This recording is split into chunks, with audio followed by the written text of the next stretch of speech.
Welcome back to Let's Play Might and Magic 7, Episode 11. Syndrome here with Breaking Stream Gaming. Last time I left off about to turn in a bunch of ore to these NPCs, which will make items for us. So I went ahead and I did that off video, and I came away with some pretty decent stuff. We have a nice leather upgrade for the sorcerer. That's going to give him a nice boost to his spell points. These gauntlets are going to replace the regeneration that he'll be losing off of his phoenix leather there, so that'll be a nice little upgrade for him. Here we have just a normal suit of noble plate.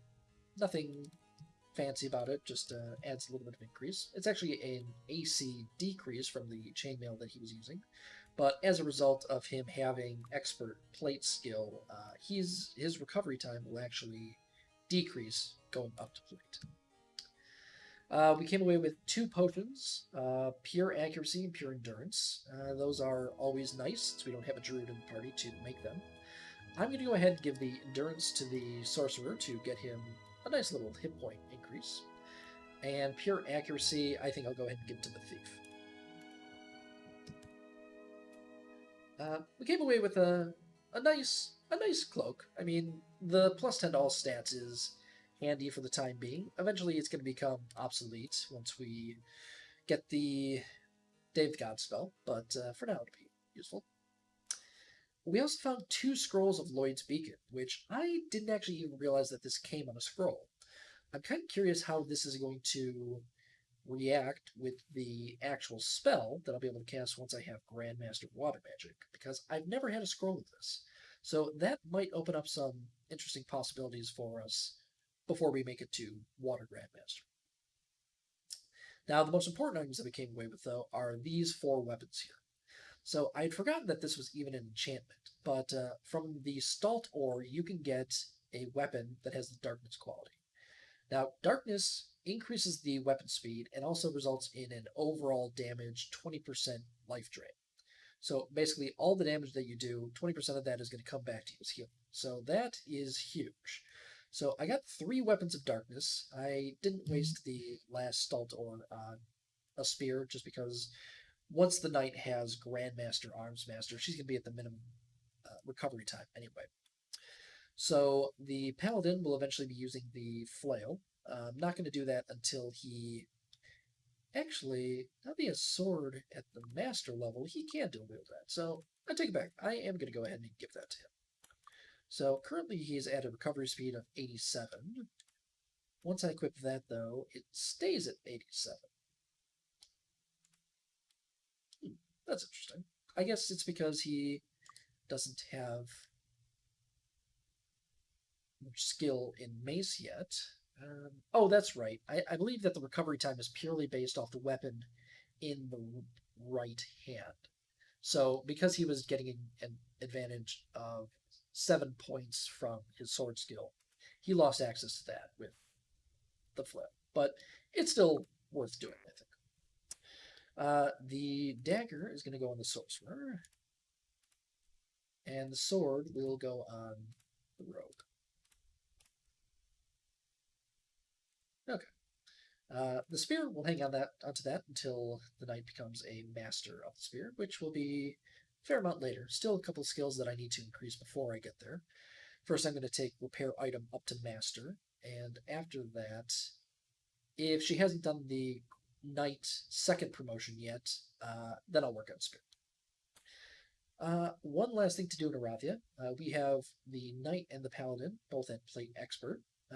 But they have enough skill to go up to master. So why don't I go and get that for them? Just to the south of Fort River Stride, it's called, is a little hamlet with 3 huts.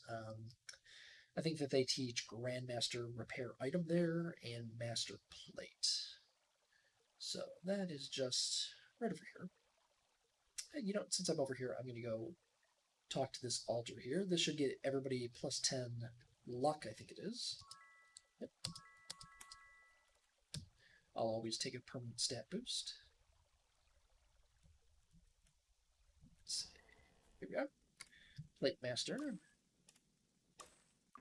Alright, now Plate Mastery is a very important skill. It is going to cut the damage that the knight and the paladin take from physical attacks by half, which is huge, and it's really important for the latter stages of the game when you start running into enemies that hit very hard for physical damage, like behemoths. Okay, I think that's everything that we need to take care of in Rathia, so I'm going to go ahead and use Town Portal to head to Tumlar. Now first, I'm just going to head over to the church here to heal, just because he's now running low on spell points from casting Town Portal. I'm going to turn in a quest here that involves the fairy pipes that we received from the Fairy King in Avonlea.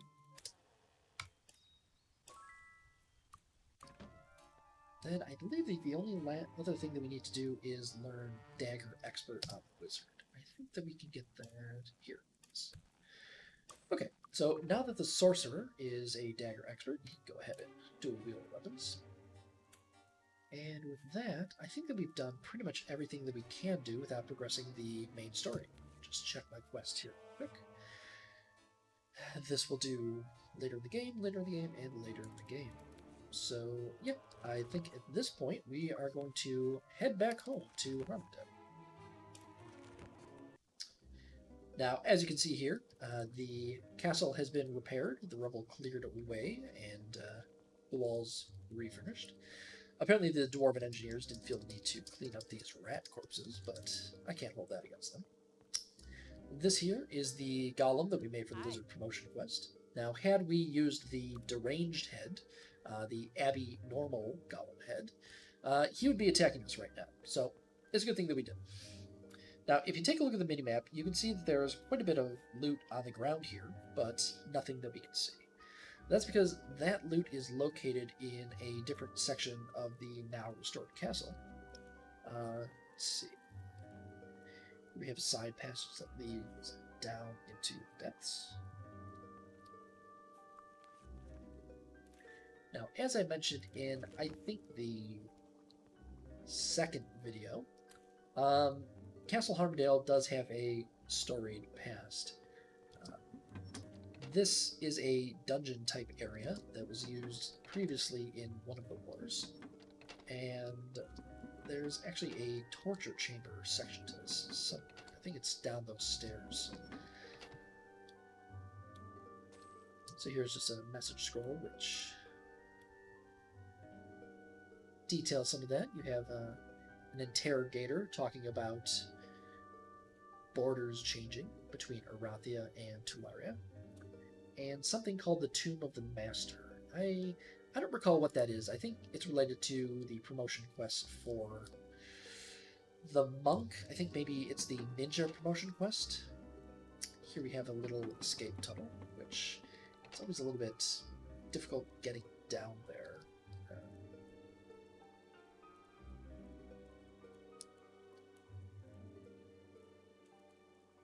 Not sure if I'll be able to manage it, but I don't think there's anything important in there, so I'm not going to waste my time with that.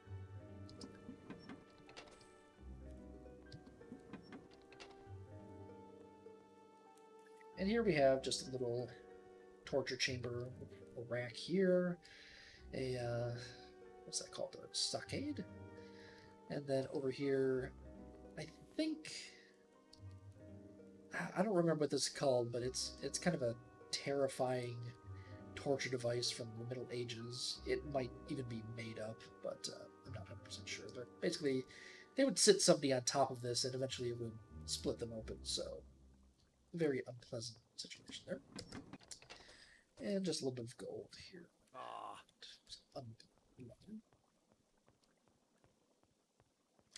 So this is the sort of castle that we have laid title to, so thanks, Lord Markham.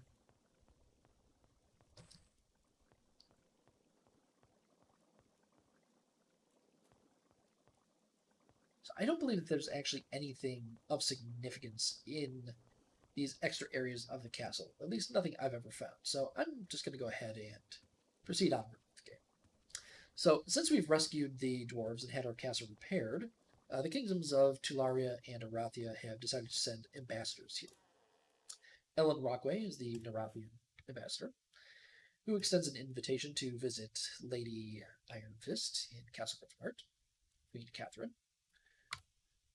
Elaine Honey is the Tolarian representative, and he similarly extends an invitation to visit the Elven King in Tularia. Technically, I suppose that Avali is... Yeah, technically, I suppose that Avali is the Elven capital, but the only Elven city is in Tularia, so not that that matters. The butler is no longer of any use. We don't spend enough time here to enjoy his services.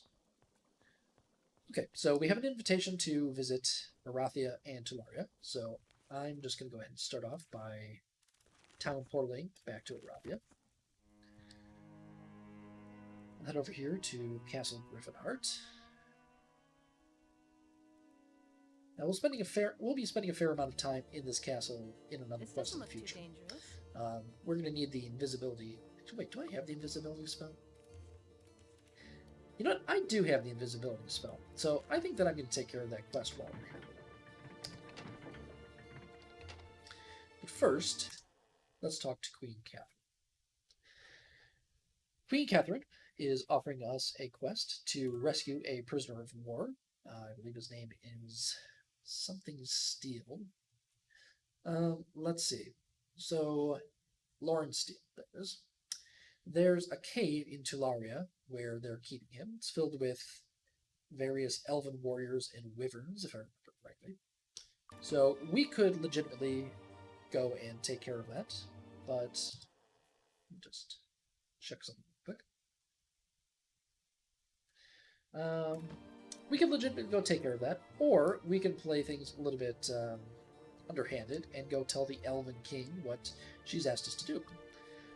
For the moment, though, what I'm more interested in is this. So ordinarily, these guards will not let us pass without starting a ruckus. If you're invisible, though, they don't even notice. So I'm going to sneak by here. I don't think that we can loot anything, like any chests, without becoming visible, which will start all sorts of problems. So I'm just going to sneak by here a bit. Now, in one of these chambers is a painting of King Roland, who is currently missing and being held captive by the Kriegans.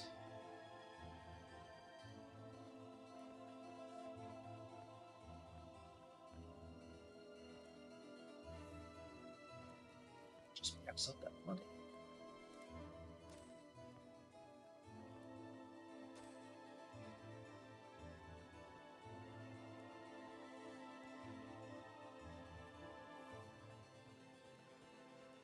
Sworn that there was a painting on this side, but it looks like I was mistaken.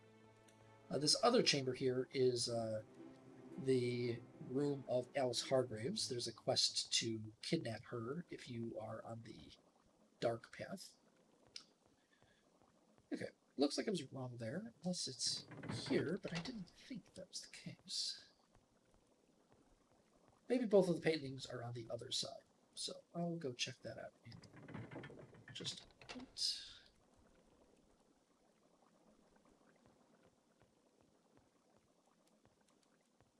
This painting for Queen Catherine. I think that's the painting. Yep, there's Roland's painting.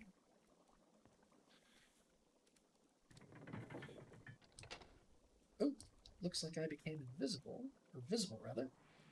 Luckily, nobody really noticed.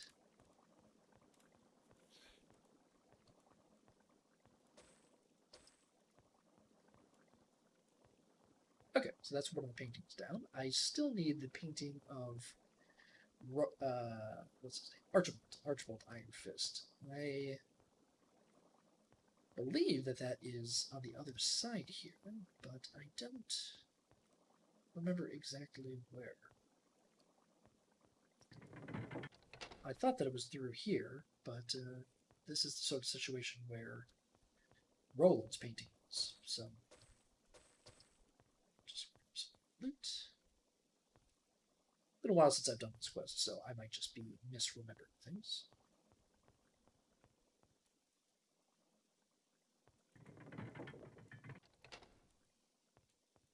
That's a painting of Prince Nikolai.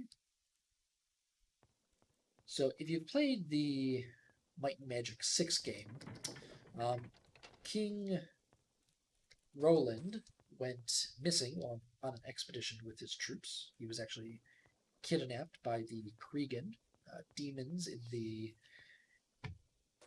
Heroes of Might and Magic series. But I believe that he is rescued in this game. As part of the sequence of events in Might and Magic 6, you release Archibald from a prison of stone that he was in. He was kept in the Royal Library as a statue.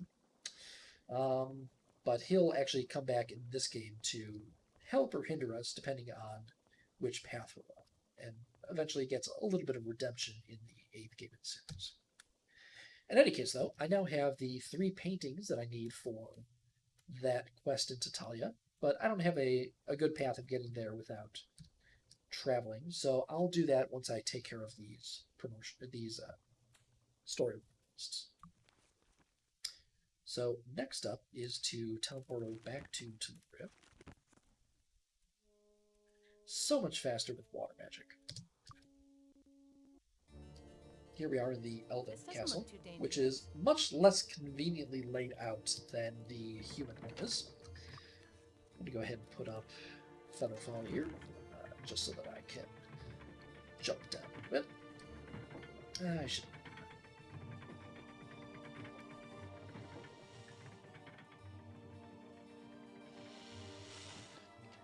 I guess that was fast. Here we are in Throne. Now, we have 2 choices here, which aren't mutually exclusive. The first is to receive the Elven quest line, which is to recover the plans to Fort Riverstride, which is the fort guarding the bridge in Arathia. The other option is whether or not to tell him about Catherine's prison break request. If we do this, basically he's going to end up giving us a decoy prisoner to give to her. So why don't we go ahead and do that? Let's see. So we now have the imposter in our party, so our job is to deliver him back to Queen Catherine. So once again, we can't actually town portal there because we're too close to enemies.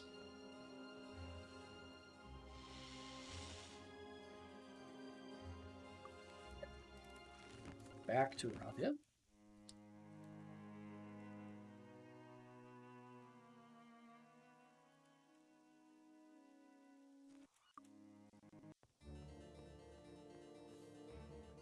Now here, we once again have 2 options. We can either tell her that here's a fake prisoner, or we can tell her that this is a legitimate prisoner of war, and that will complete the quest for her. Here's a fake prisoner results in a funny message from Queen Catherine, but ultimately she kills us and takes our money. So I'm not going to do that. I am just going to give her the prisoner of war.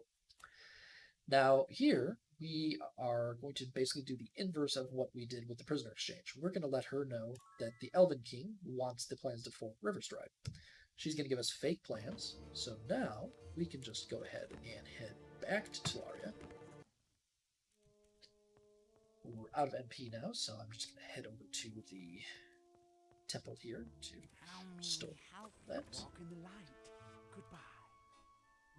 And now we will turn in the fake Riverstride plans to the Elven King.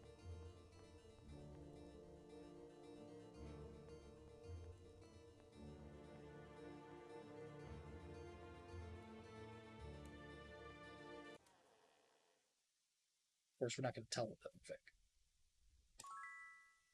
Now, having cheated Catherine, we're going to get the reward for bringing them out. He gives us 5,000 gold pieces, which go directly into our bank account, not into our inventory. And then one last trip back to Bolivia. All of this back and forth would take weeks if it weren't for the town portal spell. Thankfully, with that, it just takes part of a day.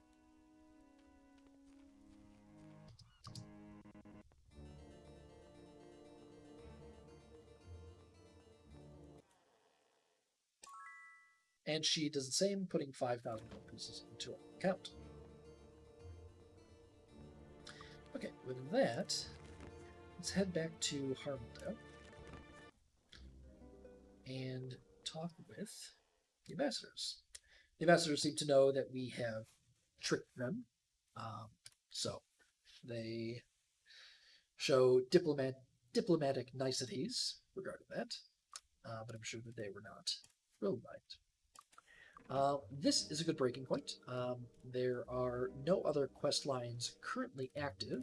Basically, from here, we have to wait 2 months until the next part of the quest becomes active.